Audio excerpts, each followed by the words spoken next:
경제 회복을 위한 가장 단단한 토대는 역시 코로나19의 완전 종식이라는 점을 코로나19의 완전 종식 다시 한번 각인하게 됩니다.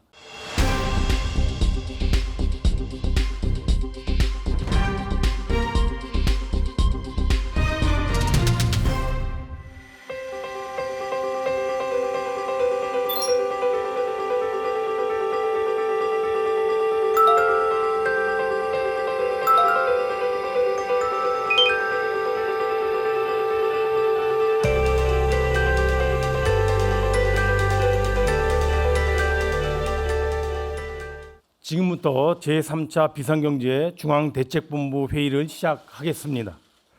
코로나 방역이 안정적으로 잡혀가는 가운데 지난주 생활 속 거리두기 즉 생활 방역으로 전환된 이후 최근 이태원발 확진자가 급증하며 다시 방역 긴장감이 높아지고 있습니다. 당초 생활 방역과 일상 복귀 노력 속에 소비 활동과 경제 활력 등에 대한 작은 기대감이 엿보였으나 이태원 사태로 다시 긴장감과 경계감이 불가피해져 안타까운 심정입니다. 경제 회복을 위한 가장 단단한 토대는 역시 코로나19의 완전 종식이라는 점을 다시 한번 각인하게 됩니다. 모든 국민들께서 매 순간의 방심 경계와 개인 방역을 철저히 해주시면서 차분하게 일상생활과 경제활동을 이어나가 주시기를 요청드립니다. 정부도 단계적인 경제 정상화를 위한 걸음을 뚜벅뚜벅 앞으로 나아가고자 합니다.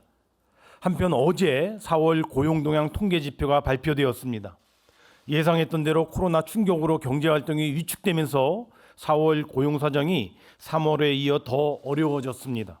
특히 임시직과 일용직 등 취약한 일자리를 중심으로 그 감소세가 뚜렷하게 나타났습니다. 아울러 서비스업을 중심으로 충격파가 집중된 모습입니다. 앞으로 점차 제조업 등으로 전이가 되는 양상도 우려가 되고 있습니다. 무엇보다 정부는 다가올 고용 상황에 대해 매우 엄중하게 생각하고 있습니다. 그간 정부는 이와 같은 고용 충격에 대비하여 일자리 안정자금에 대한 추가 지원, 특별 고용 지원 업종에 대한 확대, 고용유지지원금 지원 강화, 그리고 긴급 고용안정지원금 제도의 신설 등을 통하여 일자리 지키기, 실직자에 대한 생계 안정 지원, 고용보험 밖의 사각지대 지원, 그리고 긴급 일자리 만들기 등에 최우선적으로 대응하여 왔습니다. 그러나 코로나19 사태는 당장의 일자리 상실은 물론 노동 고용시장 전반에 양적 질적으로 큰 충격과 변화를 야기하고 있어 이제는 긴급 일자리 대책과 함께 더 큰 시각에서 노동 고용제도의 보완적인 재설계도 필요한 시점입니다. 먼저 4월 고용 충격에서 나타난 바와 같이 긴급 고용 일자리 대책이 가장 시급합니다. 정부는 지난 4월 22일 고용 충격 완화를 위한 총 10조 원 규모의 고용 안정 패키지 대책을 마련, 그 후속 조치를 추진해 오고 있는 바, 이 중 공공부문을 중심으로 일자리 156만 개 제공에 주력해 나가고자 합니다. 즉 기정예산에 의한 공공부문 직접 일자리 94만 5천 개 중 그동안 코로나19로 정상 추진되지 못했던 노인 일자리, 자활근로사업 등 약 60여만 개의 일자리에 대해서는 최대한 비대면 야외 작업 등으로 전환하고 사업 절차 간소화 등 집행상의 탄력성을 최대한 허용하여 신속하게 재개해 나갈 예정입니다. 이에 더하여 청년층 경력 개발에도 도움이 되는 공공 분야의 비대면 디지털 일자리 10만 개, 민간 분야의 청년 디지털 일자리 5만 개, 청년 일경험 일자리 5만 개, 취약계층에 대한 일자리 30만 개, 그리고 중소 중견기업 채용보조금 5만 명 등 직접 일자리 55만 개 플러스 알파를 추가적으로 만들어 나갈 것입니다. 또한 시험 연기 등으로 인해 4월까지 19,000명 채용에 그쳤던 공무원과 공공기관의 채용 절차를 방역 중대본 지침에 대한 철저한 준수하에 이번 달부터 재개하여 최대한 빠른 시일 내에 나머지 4만 8천 명을 채용해 나갈 계획입니다. 이와 같은 긴급 고용 일자리 대책은 금일과 다음 주 두 차례에 걸친 경제중대본 회의에서 그 전체 모습과 세부 내용을 집중적으로 논의한 후 확정하여 추진해 나갈 방침이며 부족한 소요 재원은 3차 추경안에 반영하여 적극적으로 뒷받침해 나갈 것입니다. 이와 함께 궁극적으로 일자리의 유지와 창출의 주역은 민간이고 민간 기업의 몫인 만큼 무엇보다도 민간에서 지속적인 일자리가 만들어지도록 내수 진작, 투자 활성화, 규제 혁파, 경영회로 해소 등의 총력을 기울여 나갈 것입니다. 다음은 포스트 코로나 대책의 하나로서 노동 고용제도의 제도적 변화 및 보완입니다. 즉 코로나 사태로 직격탄을 맞은 특수형태 근로 종사자, 프리랜서, 일용직, 임시직 등 고용 취약계층의 고용 안전망 사각지대 보완이 시급하고 아울러 원격 근로등 비대면 업무 방식이 확산되면서 고용의 비정형성이 가속화되고 있어 업무 방식의 유연화를 반영할 새로운 그릇도 필요한 상황입니다. 이러한 측면에서 지난 주 초 국회가 예술인에 대한 고용보험 적용 및 국민취업지원제도 도입 관련 법안의 처리를 신속하게 진행해 준 것은 매우 의미 있는 첫걸음이 아닐 수 없습니다. 앞으로 특고 노동자, 플랫텀 노동자 등에 대한 고용 보호의 강화 등 전 국민 고용 안전망 구축을 위한 토대 구축 작업을 경제 중대본을 중심으로 속도감 있게 검토해 나가도록 하겠습니다.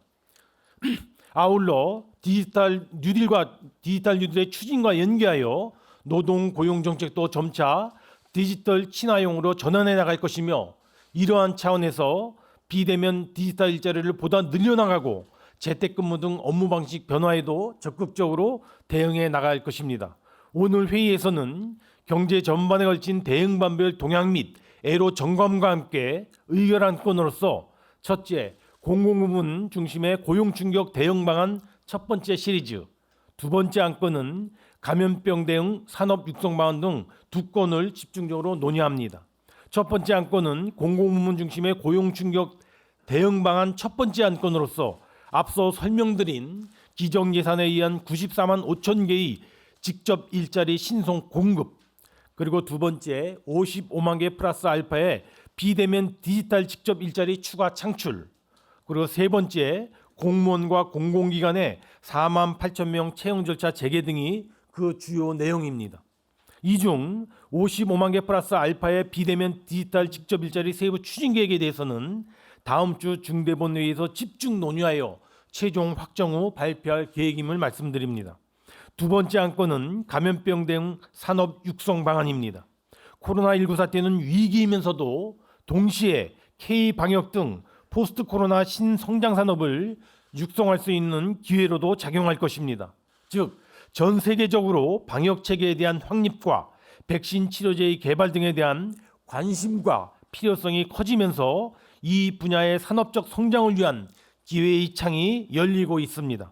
이에 정부는 감염병 대응 체계인 세 단계, 즉 방역 예방, 진단 검사, 백신 치료 등 3대 영역별 우리의 경쟁력 강화를 적극적으로 지원해 나가고 이에 더하여 전주기 시스템 산업화의 기반을 갖추자는 소위 3+1 육성 전략을 강력히 추진해 나갈 방침입니다. 즉 세계 모범이 되는 우리의 방역 예방 분야에서는 AI 빅데이터와 활용한 예측 모형의 개발, 감염병 연구 데이터 DB의 구축 활용, 그리고 핵심 장비의 국산화 등에 중점을 두겠습니다. 둘째, 진단 검사 분야의 경우 연구기관의 인력 장비의 제공을 강화하고 중소벤처 진단키트 생산업체의 지원을 강화하는 등 이 분야의 산업화 지원 확대에 주력하겠습니다. 마지막으로 백신 치료 단계에서는 치료제 백신 R&D 및 임상 지원을 확대하고 백신 공정 개발 서비스 지원 등을 적극적으로 추진해 나가고자 합니다. 이에 더하여 종합적인 대응 능력을 강화하기 위한 감염병 전문병원과 국립감염병연구소 설립을 추진하고 감염병 대응 전 과정에 대한 한국형 감염병 진단 기법을 국제 표준으로 제정해 나갈 수 있도록 적극 추진해 나가도록 하겠습니다. 모두 발언은 여기까지입니다.